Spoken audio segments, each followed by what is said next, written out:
a message by Expression 58.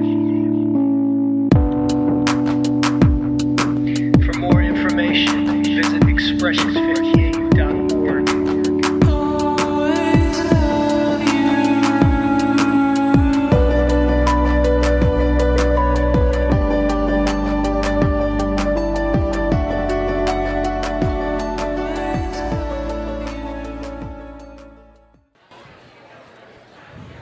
Okay, you social lovebirds.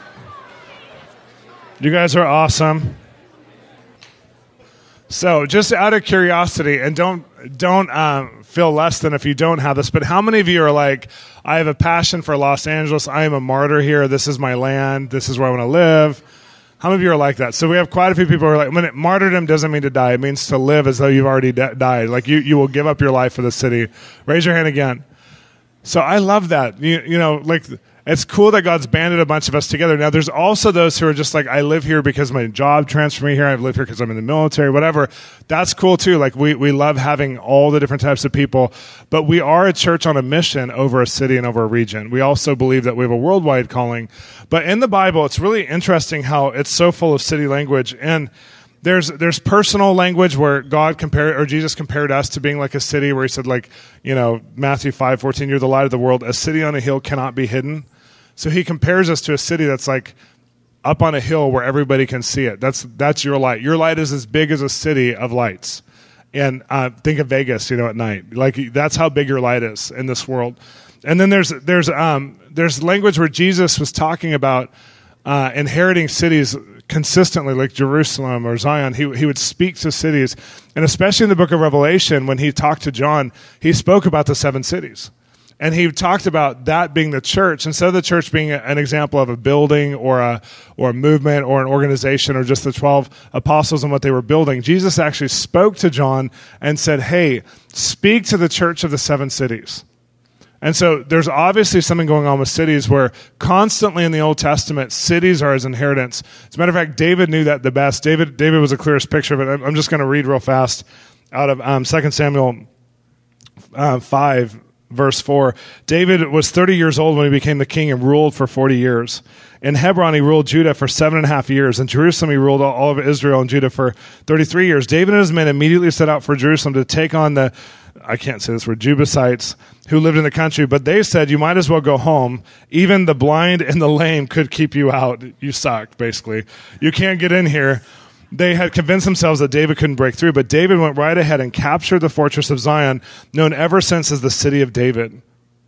Now, people called it after him because the identity of the city changed when he went against impossible odds with the presence of God and took the city. And so the city wasn't called anything but the city of David in people's hearts, because that's how much he loved the city and loved giving God his inheritance. He loved giving God his reward. Could you imagine if if your friends like referred to it in your sphere as, this is the city of Shawn? Because Shawn loves it the most of anybody I know, and so this is Shawn's city. Can you imagine if they said, not my name, but your name? You know, like, can you imagine if they said, this is your city? Like, if your friends around you were like, LA has people in it who actually have ownership in their hearts over the city to give Jesus his reward there. That's the vision of the city. And you think of early Los Angeles, and I'm just using this as an example. If you're from another city, just apply the city. But early in Los Angeles, because God gave us some redemptive gifts, like every city has redemptive gifts, just like humans have redemptive gifts. And I'll say this before I say this about Los Angeles. Each of us has the ability to produce the fullness of God in our lifetime for us, for our sphere. So each of us has gifts and talents and relational skills that if we develop them, we'll have a full life. A John 10:10 life, a life and life abundantly. And every city and region had a redemptive purpose for why God created it, with the environment it has, with the tool sets it has, with the purposes it has. And I use a lot of times, and I probably overly use this example, but I love South Korea. I love North Korea too, but I love South Korea. And I can't wait till they're unified one day, and I'm believing for that. But South Korea, one of the interesting things is just over 60 years ago, it was one of the most occupied countries, over 570 times or something like that. It was occupied. And then all of a sudden, America put its attention on it and said, this is unjust. And we helped start a war. And towards the end of that war, and that's a bad way to say it, but towards the end of that war, there was a group called Compassion International that moved in. Have you guys heard of Compassion International? And that was the first place that they like really developed their program. And their vision was, if we create a crop of leaders here, like student leaders, children leaders, that will take all the way through college, and they can be the next lawyers, they can be the next government officials, they can be the next educators. If we create this group of incredible leaders and we just invest into them, we can change a nation. And they did. So the first group of major leaders in that country were Compassion Kids. And it was so well known that after the first crop, they had about 2,700 in the second crop of major leaders in the country that came from Compassion International, because people like your parents or grandparents gave money to Compassion and helped a child all the way through college and believed in that child's destiny and believed in a nation's destiny. And in one generation, it's been like 60, 70 years, in one full generation, that country is now an agricultural leader, a science leader, an auto science leader, a computer science, a medical science leader in the world. And before that, they were like, think of a developing nation in the third world. So think about, in just 60, 70 years, they became something. And Compassion, literally, they knew that there was going to be computer science. That wasn't even a known topic in that day, but they knew there was going to be electronic and computer and automobile science. And they really started to even invest in the kids and speak to some of the kids about their destiny and encourage engineering, encourage agricultural farming and that kind of a thing. And so it's amazing that even the first group of Christians that were sent in, that were encouraging something in the region and the country, they were encouraging the very redemptive purpose that now they're excelling in right now. So my theory is, if you can go into a region or a city or even a nation and you can start to see what God wants to do there and bring agreement to the people that are there, you could change the city. You could change the nation. And so in LA, Los Angeles, there's a group of leaders that were in government, and they saw that the film industry actually could create finances and it could change culture. As a matter of fact, one of the first films made was Birth of a Nation, which is a terrible movie that Hitler ended up using for propaganda and for white supremacy, which was really evil. But there's a group of governmental leaders and Hollywood investors that came in, and they watched this movie, and they watched the impact as an audience. This very small audience of under 25 people watched the movie, and they saw the people's minds change towards white supremacy in a bad way for us. But they saw the people's culture change as they watched the movie, and they said, we want to do this. We want to be responsible to change culture in our generation. We want to use the movie industry for power. And I'm sure there was all kinds of imbalance in how they were thinking of that. But during those early days, they started to move in and mass occupy the land for the entertainment industry. And during the Depression here, we actually as a city had one of the lowest unemployment rates in the whole nation. And we had so much industry through the entertainment industry. We had so many jobs and so much viability economically that we didn't actually suffer through the Depression. A lot of people don't know that there was hardly any suffering compared to the rest of the nation. Especially, there was no other big city in America that had the low rates that we did for. And you look at that and you think, yes, there was corruption in that same entertainment industry, but one of the things I've been teaching on for a while here at Expression is we have to look at the wheat and the weeds, not just the weeds. There is corruption, but right next to corruption, there's a God purpose. Right next to corruption, there's the redemptive purpose of God of our city. God wanted something to happen in the city, and so he gave skills. He gave the ability to produce wealth through an entertainment industry specifically. And there's other industries, too, that we excel in Los Angeles. But he gave the ability to produce wealth to where we were depression-proof as a city. That's amazing. Like Amy Seymour McPherson built the first megachurch on the West Coast. She built it during the Depression, debt-free. As a matter of fact, on her offering baskets, and this sounds controversial, but she felt like she didn't live a wealthy, extravagant life. She was a little eccentric, and she liked her outfits. But besides that, she didn't she didn't have like the 10-mile-long closet, though, in the midst of that. So she was a woman who was like, loved showmanship. She loved, and when I say that, it's not like showmanship, like weird, Christian television showmanship. She loved the theater. She loved the arts. She would bring in full-scale dramas. I mean, like she would do a different drama every 3 weeks in her church just for one sermon. She put so much effort. And when Angel's Temple was going on, the playhouses on those nights would completely clear out. So they ended up shutting down on Sundays.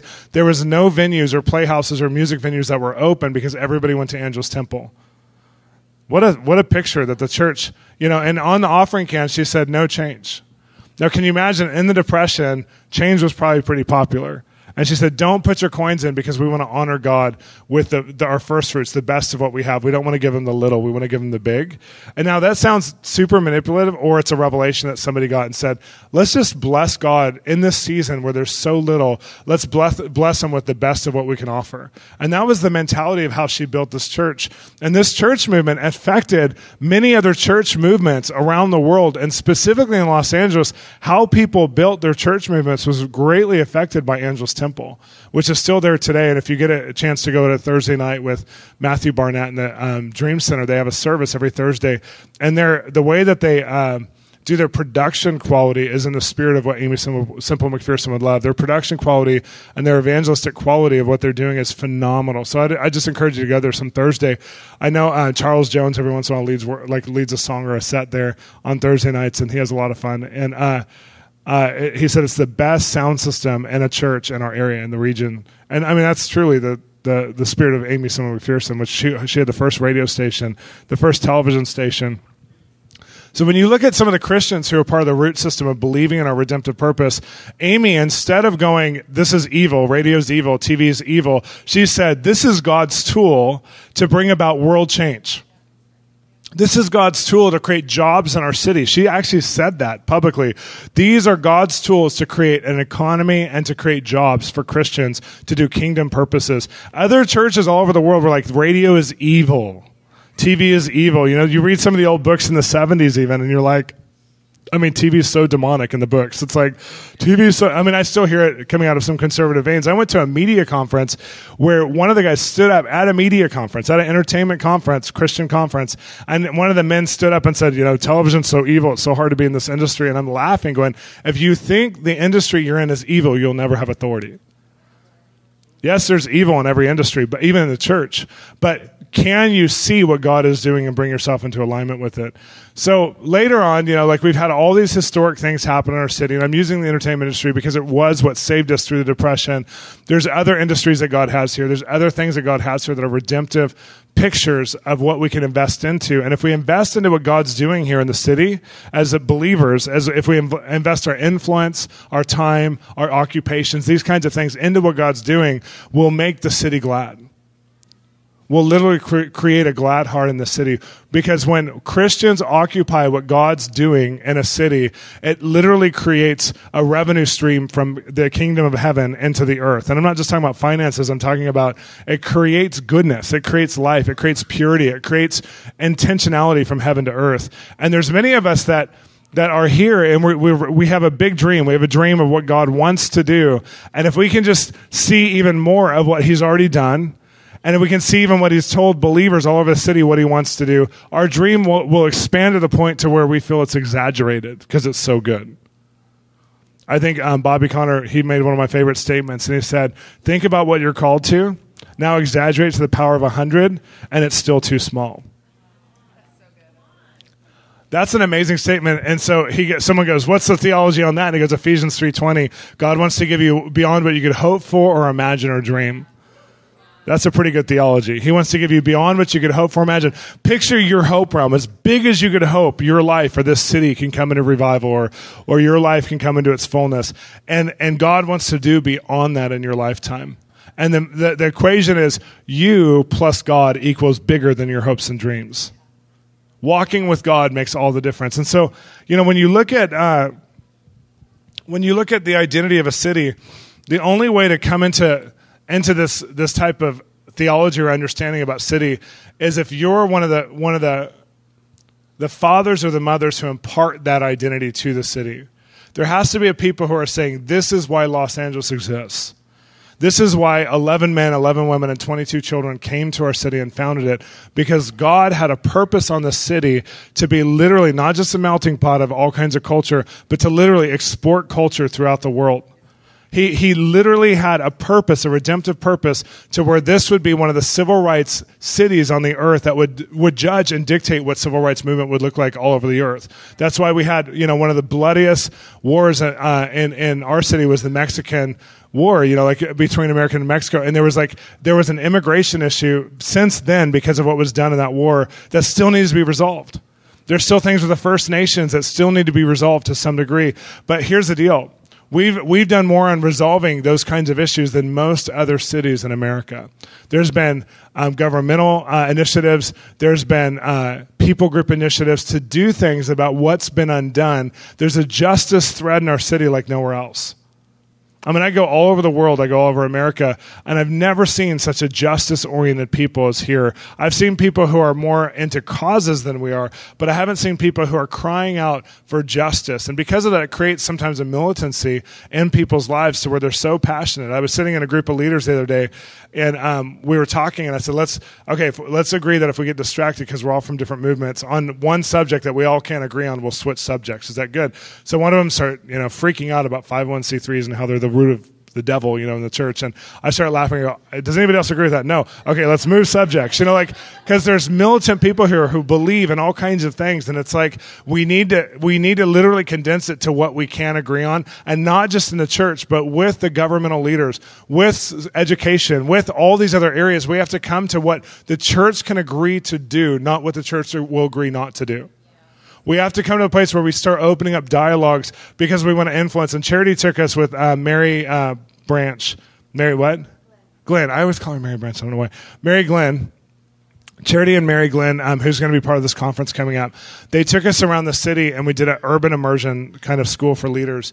And it was really interesting because they made this map, and I'm sure it came from another organization, but there was a map, and it showed the map of all your resources that you need in your city. It's the map of what is living in the city right now that makes the city glad.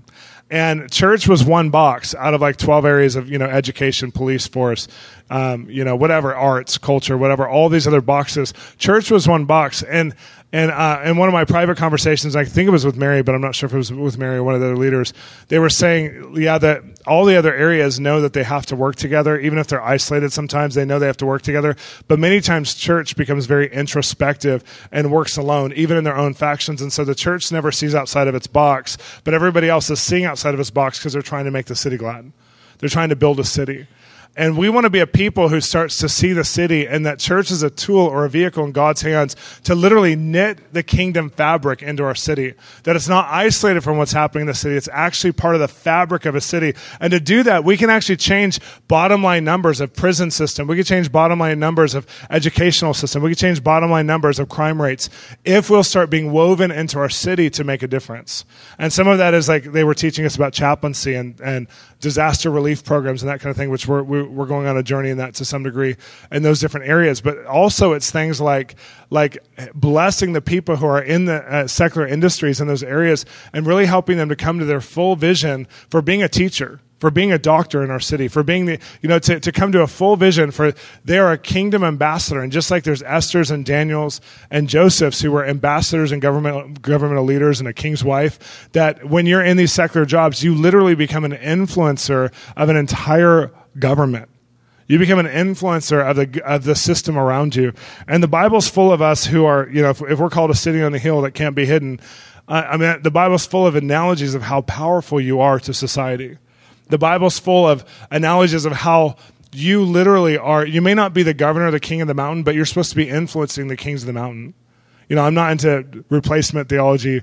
In Israel, I'm not in replacement theology for us. In America, where it's like, we will replace all the kings and leaders. That's never been God's intention. Jesus didn't come to build just a natural kingdom, but he blessed the natural kingdom that was around him. As a matter of fact, he blessed kingdoms that he wasn't even supposed to bless, like Samaria. He blessed the Samaritan woman, and Samaria became one of the first places that revival took place because of what he did in John 4. And so you think of like, he blessed kingdoms. He invested his heart into lands and regions because they were his inheritance. And we have to see this way.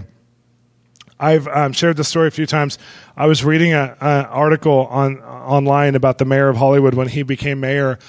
He's not a believer, but he's an amazing man. And he said, I may only serve term for 4 years or whatever, but he said he put out an adoption paper that his staff had made for the city of Hollywood, and he signed it and said, I may only serve one term, but I will be a father for the rest of my life in my heart to the city. And you think of that, and you think how Christians, hardly any of us have adopted the land that we're in with that kind of authority or love. And you can't have that kind of authority or love if you don't believe in your city. I mean, if you're at a place where you're complaining about things in the city, and I hear a lot of Los Angeles people complain about different things like traffic. You know, like sometimes I'm in traffic and you have two choices as a Christian. You have one choice, which is, you know, that's either your prayer language or a wrong language. Either one comes out of your mouth. You could either get frustrated or you could start to, in your heart, say, I'm part of the solution of even traffic problems in our city. My prayers affect our road systems. My prayers affect our transportation systems. My life affects the good and the bad of what happens in our city. You can think one way that's very unempowering to be a victim of your city, or you can think of it as a father or mother. Those are your two options as Christians. You can't think as a victim and a father or mother in the same breath. It doesn't work. You're either a person surviving here, or you're a person who's thriving because you've made a choice in your heart of who you are. God's looking for a people who will say, this is mine because this is his. I mean, I think of like my friend Rhonda Huey in Kansas City. She speaks on transformation theology all the time, and the doctrine of transformation in the church, and the presence of God in the city, asking God's presence continually to be in your city. And she teaches on this. And I think of like some of the things where she's talked about like our ability as Christians to pray God's presence in our city is more powerful than the enemy's ability to influence some people to do evil in a city. Our ability to pray for God's presence and covenant our city to God is heard over any evil that's happening any moment of the day. One or two in agreement is more powerful than a whole industry that's rebelling against God. It really is. It really is. And we can change the tide of things. And I even think about the entertainment industry in some ways. Like I was talking to a friend of mine who was working on a tour of a famous musician who's known for their kind of perverted ways. And they were making a video that was going to have Jesus and Judas French kiss. And this person who's working on their team, who's a Christian, was like, I think like if you did that, here's the ramifications and here's who you are. And this is who you really need to be in your heart, and called this person to their fullness. And the person went, oh my gosh, you're right. This is really a bad pressure. I've been under so much stress to do this for my management, for everybody else. This is not my creative choice. I'm coming back into my creativity, and stop this weird video from being made. I think of how many gatekeepers there are that right now they may just be stopping the floodgates of the enemy, but soon they'll be opening up the floodgates of heaven. I mean, there's people in roles right now that are in those roles to be a stopping point for what the enemy can or can't say. But pretty soon they're going to be an opening point, a doorkeeper for what God wants to do. And I think of Isaiah 22:22. And Isaiah 22:22 is powerful because it was about Shebna, who was in charge at the city of David. He was in charge of all the resources of David. He was the steward of opening the doors to even the treasure chambers and stuff. And he was using these things illegally for his own family gain. He was corrupt. And God judged him and said, nope, Shebna, not on my watch. You can't do this. And I'm going to raise up a young man who's not even proven yet, because I'm going to humiliate you, because you've done so much wrong in my eyes, and you've ripped off David. And so I'm going to do something to you that's going to humiliate you, and is going to rip off even the family that you've blessed through your false, through your deception. And so he says, Shebna, you're going to be taken out like a peg out of the wall, and all of your family is going to fall around you, and everything's going to fail in your life. But in your place, I'm going to put Eliakim, who's not even qualified for this job, and I'm going to give him the key of David, which is the key that can open any door, not just most doors, not just stewardship doors, but any door can open. I'm going to give him that key. Now, we're the Eliakim generation. God is literally removing things in our city that are selfish and destructive. And it's not just because he's like, ooh, I'm judging that. It's because you're here. Because God's going, ooh, Eliakim's here. I can remove the old and put Eliakim in place. Ooh, the Shebnas, who've been occupying a position, let's remove them so I could put this one in place. That's pretty powerful. God's literally looking for those who will steward a kingdom. And it's not just a kingdom of church. It's a kingdom of heaven on the earth throughout all industries. He's looking for a people who will steward his will on the earth. And his will doesn't just imply, when there's revival meetings in the church that look like renewal and outpouring. His vision for us, God's vision, the Father's vision for us, is that we would become a powerful people who look like Jesus, to deliver Jesus whole cities as his reward. There's going to be many cities that aren't delivered, but you know what? Ours will not be one of them. Ours will be delivered to God. We have believers in the city that are impacting every industry. I mean, there's people who understand they're called to impact every industry. We have a very mature Christianity in our city. Yes, we have a very immoral Christianity on one side. There's a lot of compromise. Our gray area is huge. But you know what? That doesn't matter as much as what God is looking at, which is the people who are in agreement and in love with him. This gets balanced out when this gets strong. I believe we're in a season where if we come into a place of allowing God to make us harvesters of our harvest field, we won't have to worry about what's not happening in the church, what's not happening in the industry, what's not happening in prayer, what's not happening in the worship movement, what's not happening in church movements. We'll be so focused and consumed on the goodness of God that we'll live in a bubble of his grace, seeing evil, but knowing that good is greater. And to see a city, a natural city that will always have, on this face of this earth, will always have a root of weeds at the same time as a root of wheat. If we don't learn how to see the wheat and agree with the wheat and make the wheat useful and deliver it to God, then what are we doing? What are we doing?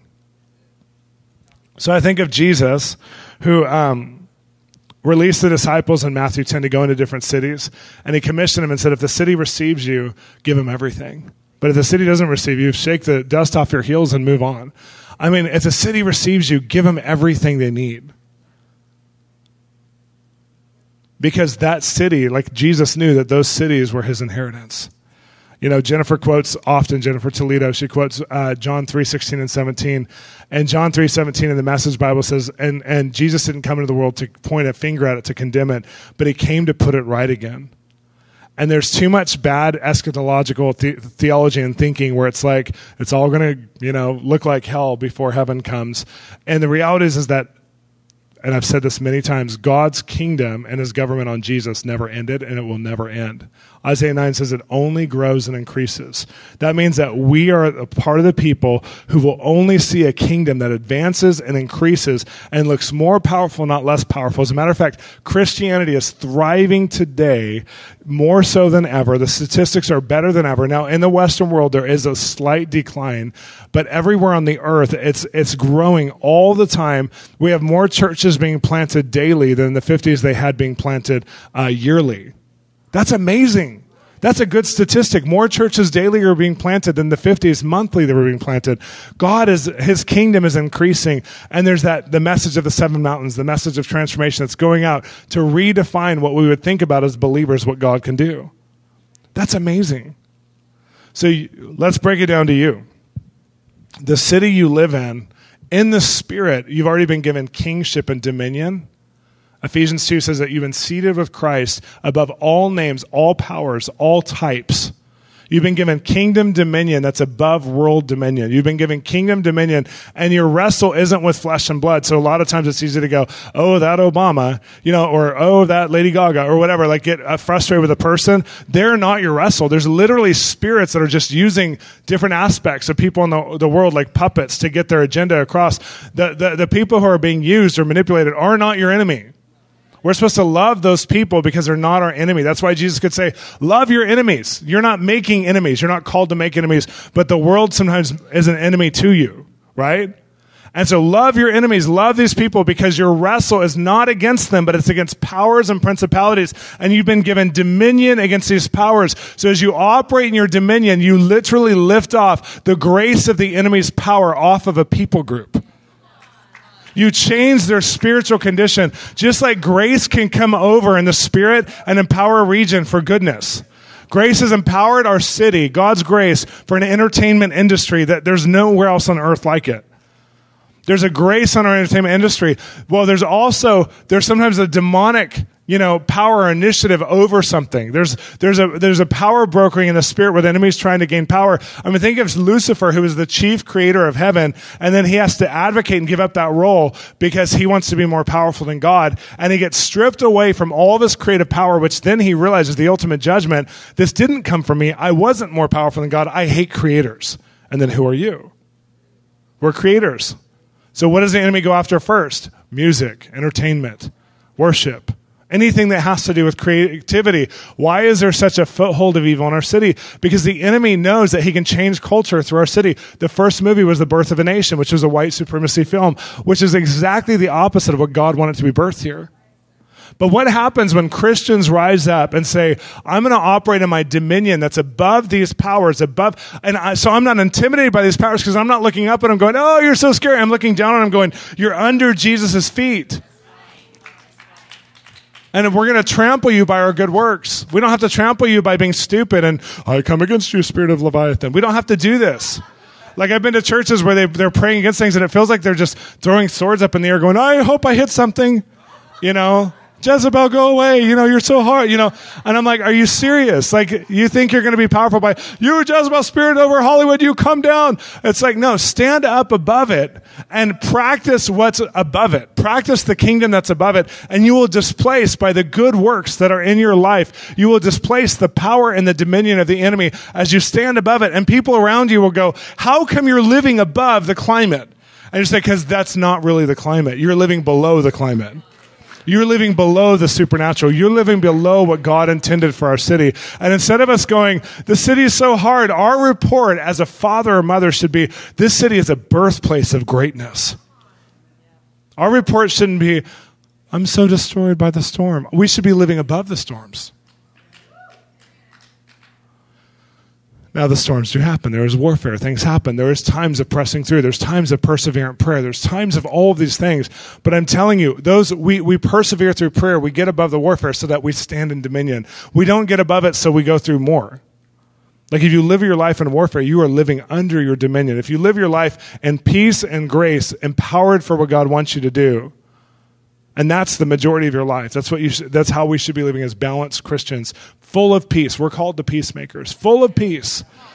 I think of David's generation where he always had blood on his hands. He was going to war with everything. And then the Lord said, you can't build the temple because there's blood on your hands. You're always at war. So your son Solomon will build the temple. Solomon never went to war his whole life except for like once or twice. And it was very little. It wasn't the same bloody, awful wars. And it said that there was peace to the north, the south, the east, and the west in Solomon's day. Do you think that there wasn't the same enemies in Solomon's day? No, but he practiced a dominion. He practiced the presence of the Lord by building the Lord a temple in his land that was so extravagant and so set apart for the Lord that the enemies even came to see it and worship God. The Queen of Sheba gave him billions of dollars of gold when she came in and she said, I have to go see this guy, but I can't just go. I can't just go visit. I have to give him an offering because this is amazing what he's done. He's amazing. What happens when we're building the Lord something that movie companies come to us and say, what you do is so powerful. We want to do our next 3 top movies through you because we built a dominion. What music industry? We want you to be on your sound to be on our album, which I think of people like, I'll just mention Charles Jones again because I mentioned him earlier. I think of Charles like when people use Charles on their albums and stuff, they're blessed. The secular industry, like producers know him. L.A. Reid, who's on the X Factor right now, went up to Charles and basically said, "What you have on your life, I've never seen before." L.A. Reid said that to Charles. He's like, and he said this. He said, "I'm blessed when I hear you." He used the word blessed. I'm blessed when I hear you. When you have that, Charles on Mother's Day got to go to, or not Mother's Day, when his mother died, the second anniversary of his mother's death, got to go hang out with his buddy Reeve that he used to be in a band with, Reeve Carney, who's Spider-Man right now, in the Broadway musical. And Bono and The Edge were recording with Reeve. And so Reeve called up Charles and goes, "Hey, come over to the recording studio and hang out with us. I'm with Bono and The Edge. You need to meet them. I've told them that you need to be in their life because of who you are." And so he gets there and Bono's like, "Yeah, I needed to meet you. Reeve told me you're a very important person to know because of your perspective in life." And they just had this incredible time together. I'm like, who gets that? That's someone who has dominion. That's somebody who is who they are. They're not worried about who they're not or what the church isn't or whatever else. This is Charles who manifests. Whoa! And falls out. This isn't like, he's not on good behavior around stars. He just is who he is. People are like, he's like having a God moment. Whoa! Like Jennifer Hudson, these guys, they've all seen him like manifest and have his God moments. They're just like, that's just Charles and God. But you better believe what he does with playing the keyboard and his sound that comes out from him, that people go, "Who are you? What are you?" And then the way he carries his life, "Who are you? What are you?" And I just think of like there's people in this room that you're not in dominion in who you are, who you're called to be. And so the city can't feel you yet. And the city needs to feel you because you're the city's hope. Because you're what makes the city glad, and you prepare the inheritance of the city so that Jesus has something to land on, so that Jesus has something to inherit. That's your calling, is to prepare the city for inheritance. That's kind of good, huh? Okay, as I end this, My favorite thing right now is Instagram. I take everybody's pictures off and put it all through my notes. If you're not on Instagram, we're not friends. Your picture's been on there a couple times, though. Yeah. So Isaiah 62, verse 12, this is how we should think over Los Angeles. They will be called the holy people, the redeemed of the Lord, and you will be called sought after, the city no longer deserted. God wants to call our city holy. He wants to call us, and I'm not into where the whole world will perceive us as holy, but the world is going to perceive that something so huge, just like in Azusa Street days, like in Amy Smith McPherson's days, the world is going to perceive that God's doing something so good here that they're going to come look at it. And it won't just be one church. It's going to be a city. There's going to be, people will be able to come here and go, and they'll show up and they'll be like, God told me to come here. And we'll be able to tell them 100 things that are going on that they can go plug into right now. Meetings and worship times and prayer times, but also industry things. I mean, I just think of what's already there. If we would just breathe our breath onto what's already there, meaning if we would just go to what's already there, there's prayer for studios through Hollywood Prayer Network every week. You can be praying for people in the industry every day as that, be paired up with someone in the industry and pray for them. There's literally 7 houses of prayer in the region, but 2, the Hollywood Radiance House of Prayer and Pi Hop that we're involved with. They're both 24/7. There's so much happening in our city right now that you can get involved with. There's prayer walks Thursday nights. We have Tread from time to time, which is our prayer walk. There's conferences literally once a month here that are teaching on how to impact in different arenas. And I just think of all the stuff that's involved. And if you've already been through the training, you're well, I've already done a lot of that, and now I'm ready to go out. The city is ready for you to build his inheritance here. It really is. And so the missing factor is here, not here. The missing factor is that you literally have to grow in a place of authority here so that you believe you can have an impact here. You have to come into a kingship of a father or mother that you have a resource to give, that you can cover a city, that your love can cover a city, your heart can cover a city, that when there's a crisis, you're not oh no, another emergency vehicle. You're okay, let me go help. That you have to become a person that literally is settled in yourself so that you don't come into situations as a taker or a needer, but you come into a situation as a contributor. And this city, people come to take and take and take all the time. They come to get their dream needs met, but there's a generation that's being sent here to give and become dream makers. And your dreams will be made if you become a dream maker. Your dreams will be bigger if you become a dream maker. But if you came as a taker, it may be the city of broken dreams for you, because that exists at the same time as the city of fulfilled dreamers. The city of broken dreamers comes from when you come into the city and you say, something good's going to happen for me. Judas sat right next to Jesus all the time without having a relationship with him. And he used Jesus for his financial gain and to become powerful, because he had no other way to become powerful. And there's a lot of people in the church who are using the church of Los Angeles to become powerful. There's people who go to a church where there's industry people to network, and that's the only reason they go. That's called a taker, and your dreams will break. Your dreams will fall through. Your dreams, and you'll wonder as a victim, how did this happen and who's going to help me? But when you're a father, a mother, a contributor, you'll come in and you'll say, I'm here that this whole city is blessed. I'm here that it gets better. I'm here that leadership rises up. I'm here that not only my dreams come true, but I'm an activator of people. I'm a lover of people, and my love has a big enough capacity that it believes for me, but it believes for everybody else too.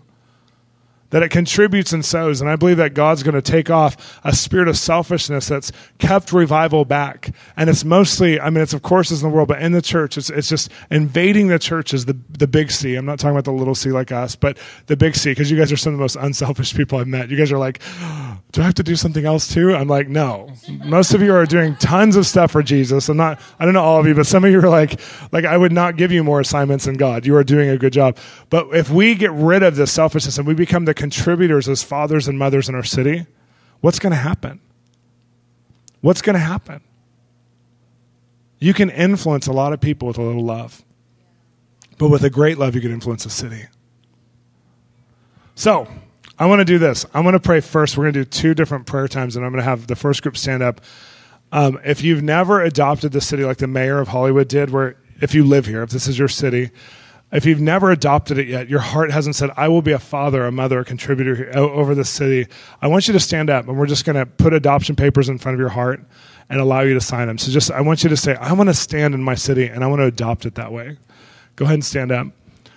We did this on Tuesday, so I think we did it we did it last week. So some of you are like, I did that, yay, and then some of you have done it way before that. So I want you to just close your eyes and picture that there's an adoption paper for our city in front of you.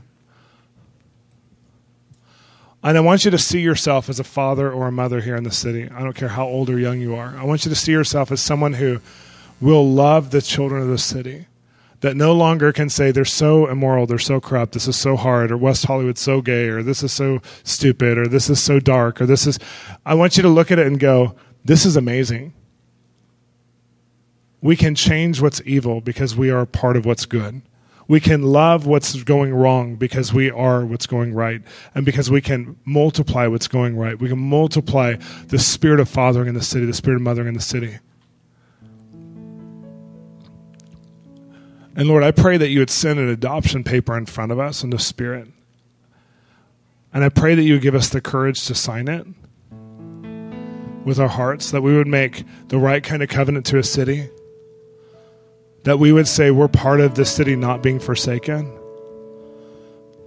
that we're part of changing the bottom line numbers of the city.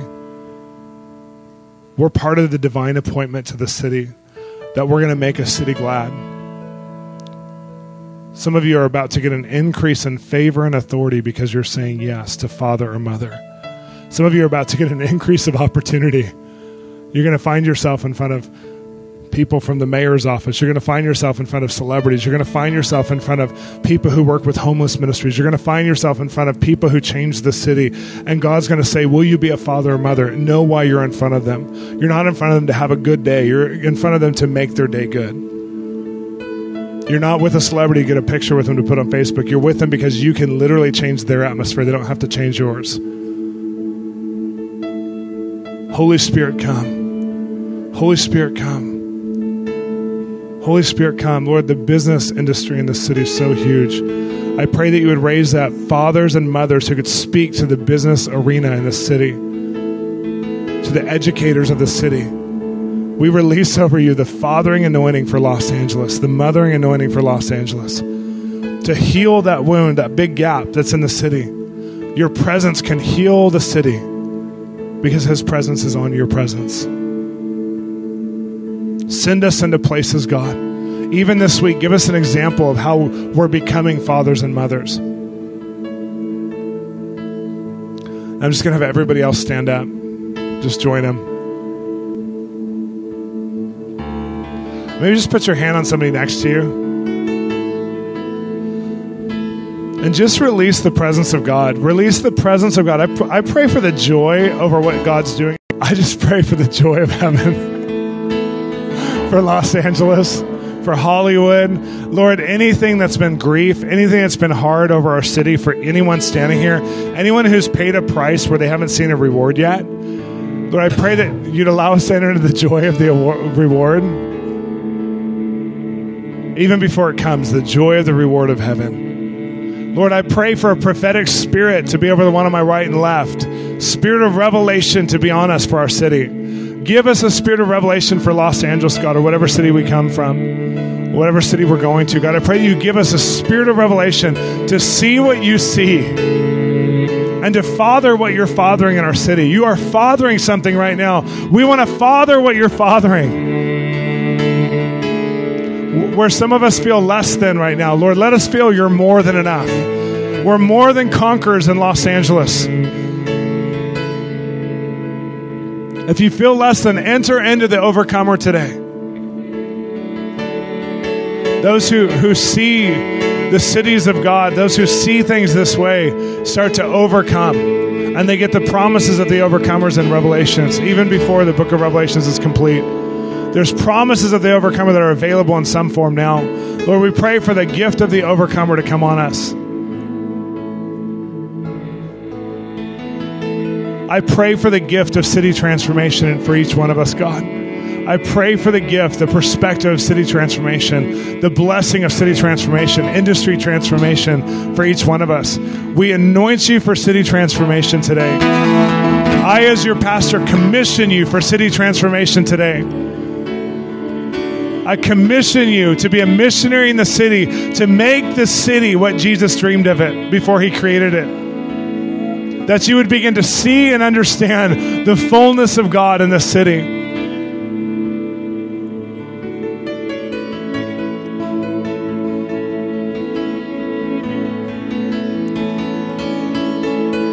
That is so good.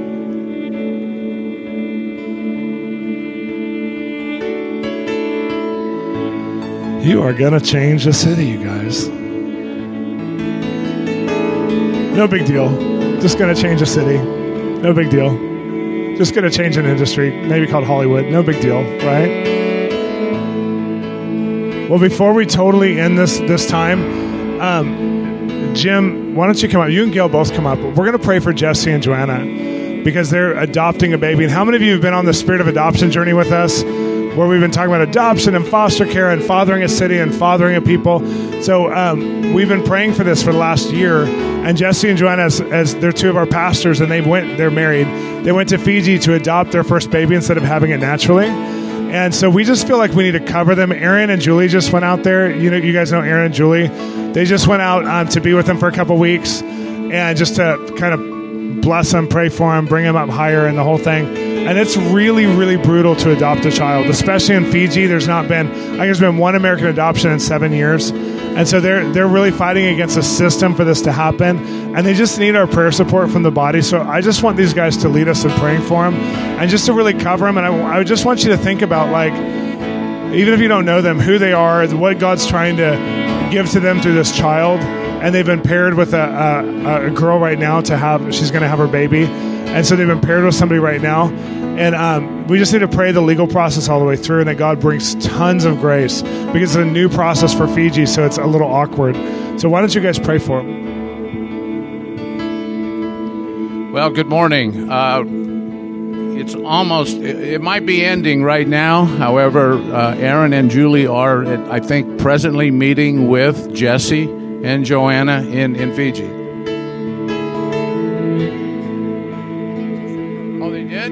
Okay, because they told me that Sunday morning is Monday morning in Fiji, and that's where they were going to be Monday morning, which is Sunday morning. But, okay, they'll be arriving soon then, and then we're ahead of the game. This is good, because I have this idea that in the New Testament, the apostles were distributing prayer cloths, and they did wonderful and miraculous things to those who received them and touched them. And I pray the same thing goes with our prayer cards, that when Jesse and Joanna read them, miraculous and wonderful things happen to them. And we speak to their spirits, and to let them know, Jesse, Joanna, there are hundreds of people here who love you.